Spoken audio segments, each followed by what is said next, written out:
Can you still feel the butterflies in your stomach as you stood by your cardboard display, hoping the judges would notice your homemade volcano bubbling over?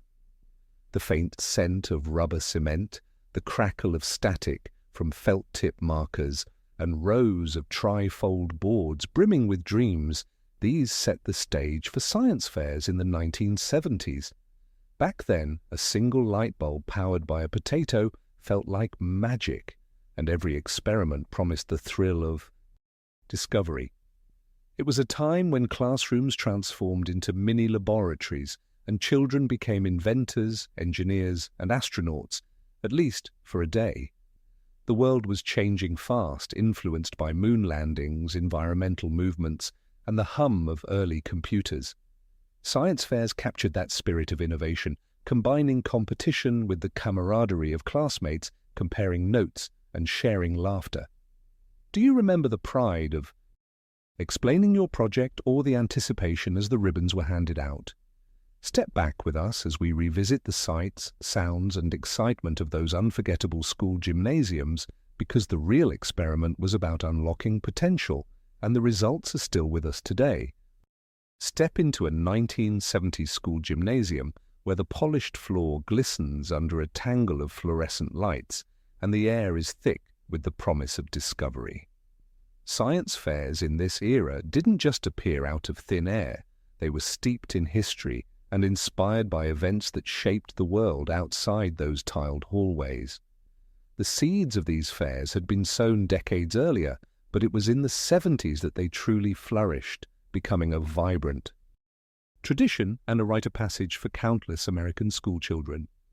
In the wake of the space race and the triumphant moon landing of July 1969, science was more than just a subject. It was the heartbeat of progress. Science fairs reflected the nation's fascination with exploration and technology. Schools, eager to cultivate a generation of problem solvers and thinkers, embraced science fairs as a hands-on antidote to rote memorization. Federal support was no small part of this push, following the launch of Sputnik. In 1957, the US government had invested heavily in science education, hoping to close the so-called technology gap. This burst of enthusiasm trickled down into classrooms, and by the early 70s, hosting an annual science fair became a regular item on the school calendar from coast to coast.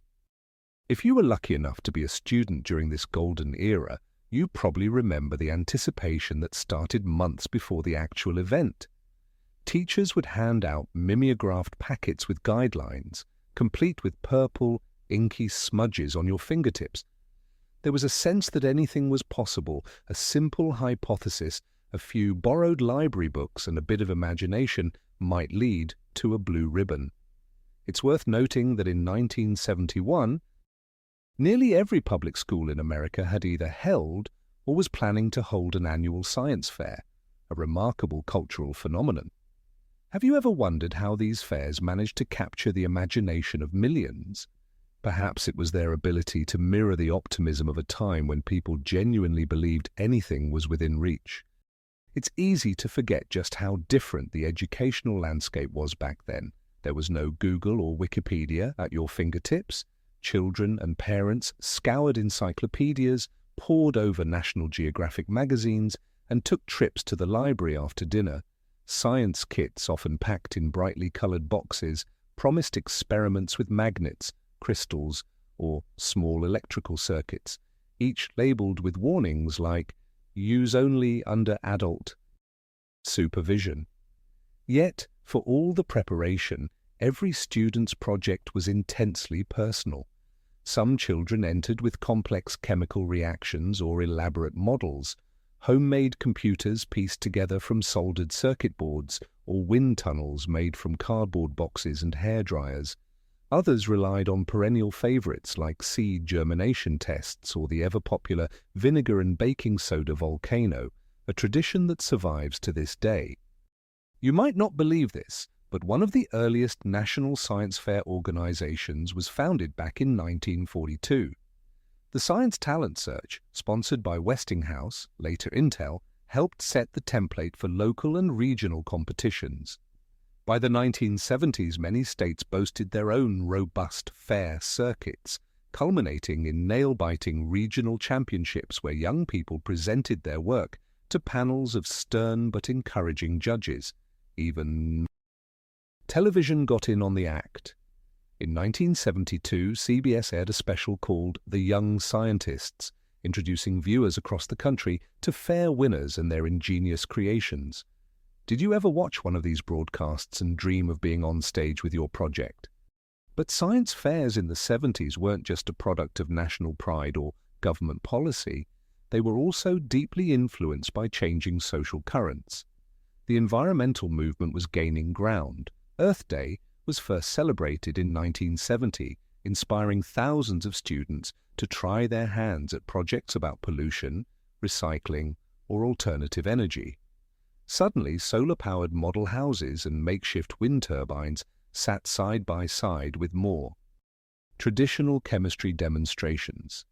In a decade marked by uncertainty, oil crises, economic downturns, and shifting political winds, the steady pulse of science fairs offered a reassuring sense of continuity, something to look forward to amid change. Here's a lesser-known fact. In 1975, the National Science Teachers Association reported that participation rates among girls had soared compared to the previous decade. Although science was still often seen as a boys' field, science fairs provided rare opportunities for girls to explore and shine, many discovering their passion for STEM in those crowded gymnasiums. Did any of you break barriers with a groundbreaking project, or find lifelong friends among kindred spirits amid the hum of excitement? Another detail you might have forgotten. Back then, awards were often handcrafted by teachers. Ribbons were painstakingly cut and lettered, and sometimes the coveted Best in Show plaque was made from wood scraps in the shop class, adding a heartfelt touch that simply can't be replicated today. These personal touches added to the sense of occasion and community that surrounded each event. So, as we remember the origins and atmosphere of science fairs in the 70s, the homemade displays, the painstaking research with little more than curiosity and glue, and the communal celebration of ideas, it begs the question: how did the tools and technology available to students change the very nature of their projects in the years that followed? The answer lies in a story of innovation and adaptation as we transitioned from the analog world of cardboard and poster paints to the dawn of a new technological age. Looking back at the science fairs of the 1970s, it's easy to see that these cherished gatherings were far more than just school events. They were unforgettable milestones in our early lives, woven right into the fabric of a hopeful and creative decade. We've explored the origins steeped in the excitement of the space race and the burst of curiosity that came from those moon landings, how classrooms transformed into hives of invention, and how those mimeographed packets sparked months of anticipation and after-dinner trips to the library. For many of us, our first big idea was born at one of those creaky folding tables, homemade volcanoes, solar ovens, simple circuits, or ambitious dreams to clean up polluted rivers, all presented with a mixture of pride, nerves, and the ever-present scent of Elmer's glue. Let's not forget the social impact of these fairs. While every science fair was a competition, just as often they were a place for deep camaraderie, a chance to huddle with friends over last-minute tweaks or marvel at another team's clever solution. We celebrated budding environmentalists inspired by the first Earth Day, girls who discovered new academic ambitions in a supportive circle, and the quiet kids who found their voices as they explained the magic behind a jar of tadpoles or a homemade electromagnet. There was an innocence and earnestness to those moments that feels rare today, yet they helped shape us all in ways that have lasted a lifetime. As the decade rolled on, science fairs moved with the times. Projects began to reflect the world outside, with solar power models and pollution-saving ideas sitting alongside the classics.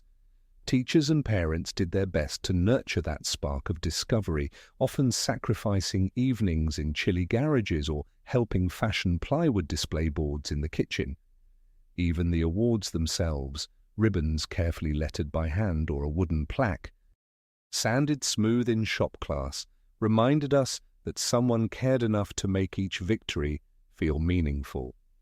Stepping back now, isn't it remarkable how such simple beginnings could launch so many journeys? In that atmosphere of possibility, many of us learned not just about chemistry, physics, or biology, but about taking risks, persevering through setbacks, and celebrating each other's small victories. The legacy of those fairs is still with us, shaping how we see the world and encouraging us to keep asking questions, even decades later. So, what was your proudest moment at a science fair? Do you remember the nerves of presenting, the thrill of a ribbon, or maybe the joy of discovering something new just as the judges walked by? I'd love for you to share your favorite science fair memory in the comments below. If this trip down memory lane brought a smile to your face, be sure to like the video and subscribe for more journeys back to the moments that made growing up so special. And if you know someone who'd get a kick out of these stories, don't hesitate to share this video with a long-time friend. There's a certain magic in remembering the hum of a gymnasium packed with eager young minds, each searching for answers under a haze of construction paper and curiosity. We may have traded our trifold boards for tablets and laptops now, but the spirit of discovery and wonder we found at those science fairs still flickers brightly in all of us. Until next time, keep chasing the aha moments, because sometimes the smallest experiment holds the biggest lesson.